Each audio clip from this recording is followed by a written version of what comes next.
If you think that the JAWA factory isn't producing anything, you're mistaken. As of today, they are still producing, and what's most interesting is that they are still producing two-stroke motorcycles. Two-stroke, smoky, but so familiar. In Europe, it's still possible to register such an engine, but it's difficult. The fight for the environment is bearing fruit. The fight for the environment is bearing fruit. Which makes sense. Let's be honest, it's a bit upsetting. JAWA 3 Plus and 4 Lux. On the outside, it's the same good old JAWA, just dressed up a bit differently. And here, unfortunately, it's a cheap dress made of iron.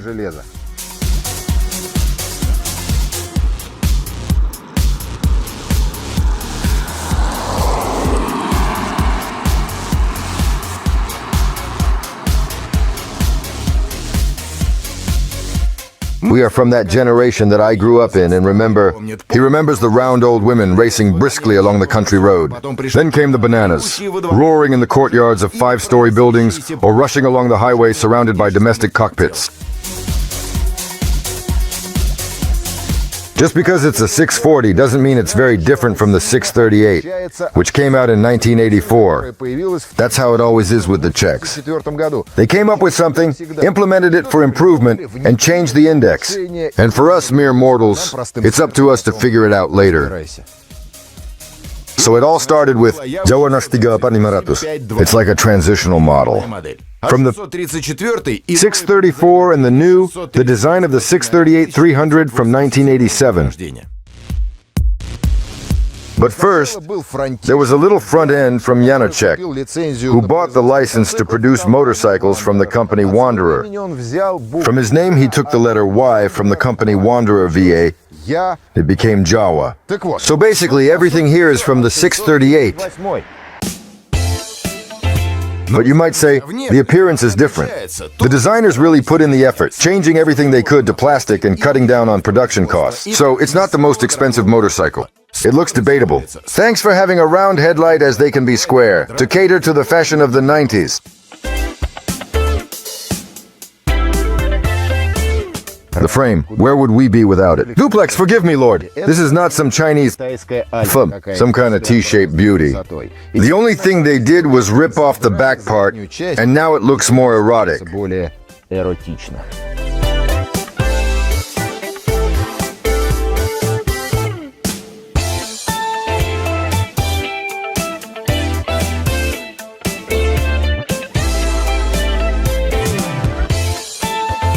The tank is new. Thanks for the 17-liter metal. The seat is new. Wings. Plastic. Plastic. Plastic. The rear light and turn signals are from the 638. And here's the dilemma. The bike is relatively kind of new, but there's nothing to talk about.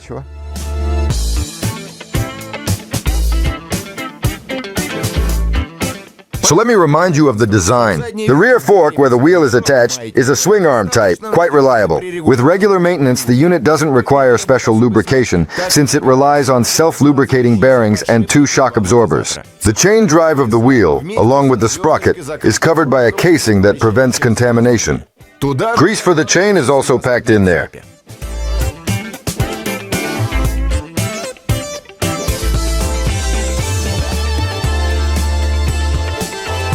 But we live in the age of progress, where even in 2011 the Czechs were thinking about the future in their own way. Do you see the tank? It's the oil. Well, you probably already figured it out. Here the lubrication system is separate. But for some reason, in 2018, the Czechs went back to the old scheme. And here's the engine, again from the 638. The engine size is 343.47 cubic centimeters. The power is 26 horsepower. The maximum power is at 5,500 RPM. The sleeves are made of cast iron, inserted into aluminum. The carburetor has a dual float and an enlarged diffuser. About approximately 1.2 liters of 2-stroke oil can be accommodated into the oil tank. Lasts for about 1,000 kilometers. And this thing on the engine to the left is the oil pump, activated by a throttle cable. If the oil pump fails or the cable breaks, pour liquid directly into the tank. One cable goes to the carburetor and the other to the oil pump. If the oil pump gets tired or, God forbid, the cable breaks, you can pour the liquid directly into the tank, just like our grandfathers advised. And now, in this modern era, an electric starter, a feature that our grandfathers and fathers have never seen before, which is quite remarkable. It is important to note that because of it, there's a significantly larger 9-amp battery capacity here instead of the 5-amp one like before.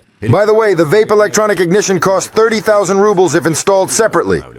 All these little details which are common today fit well with the JAWA. The gray color isn't exciting, but it functions well. It includes warning lights and a numeric speedometer, familiar to modern users. Color, of course, gray is not pleasing, but the functionality is not bad. Here you have a full set of control lights and a digital speedometer, which is already familiar to a modern person. Tachometer, ribbon, virtual, clock with odometer, and 2 daily mileage counters. But there can also be other options, like analog ones. At some point in my life, I might have run into some not-so-great or even terrible marketers who I encountered in the past, who said that everything extra could be sold for additional money. As an example, such as luggage rack, handle, chrome arches, clamps, fiends.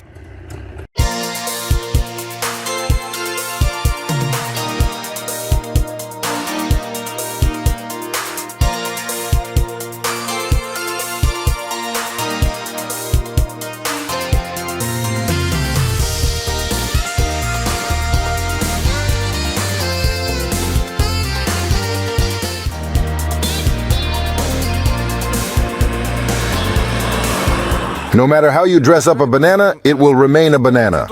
It rumbles pleasantly recognizable, pulls evenly but weakly. The engine's torque lives in a wide range between 3,000 and 5,250 RPM. So you can reach 90 km/h, and that's the main thing.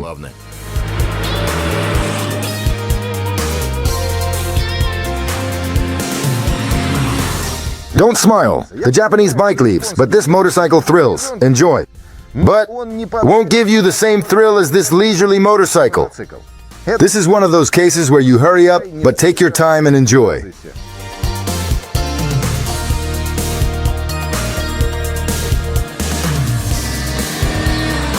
A stable motorcycle. As far as I understand old motorcycles, but I'm not sure. The maximum speed is 128 km/h, but 115 is just right, and 90 is even better. And the fuel consumption of 5 liters per 100 is pleasing. And also, on the JAWA, you don't need to pull the clutch when shifting gears. There's a clutch lever here. It's hard for me to convince myself not to press the handle. I'm trying. Very.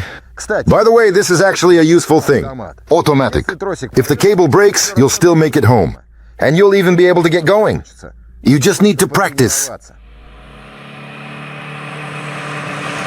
Yeah, I almost forgot.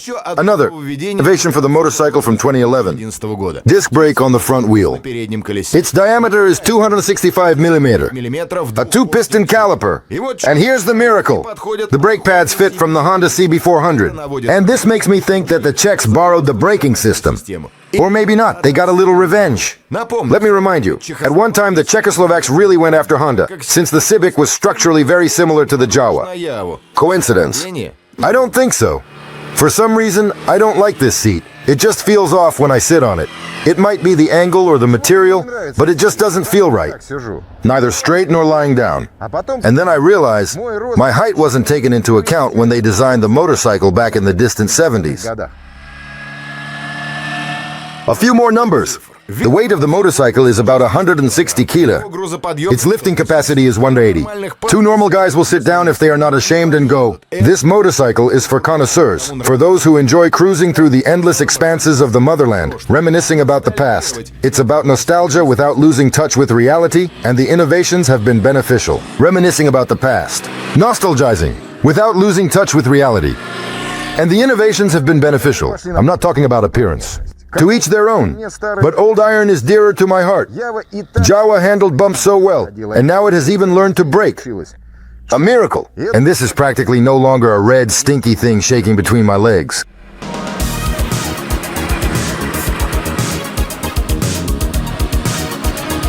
I'll say Jawa lost the battle. And strangely enough, the USSR is to blame for this. We loved Jawa too much and bought everything we could. And when our country ceased to exist, the orders stopped. And the Czechs kept cranking out the old models just like before. Meanwhile, the liter-sized used Japanese bikes were taking potential customers away.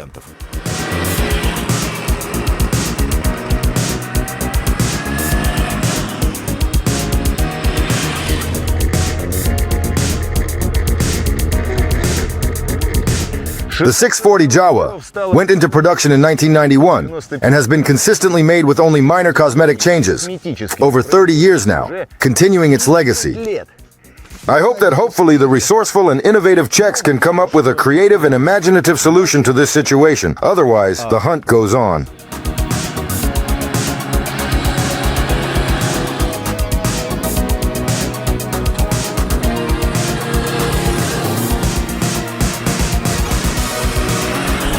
This story is definitely going to be continued soon. To be continued.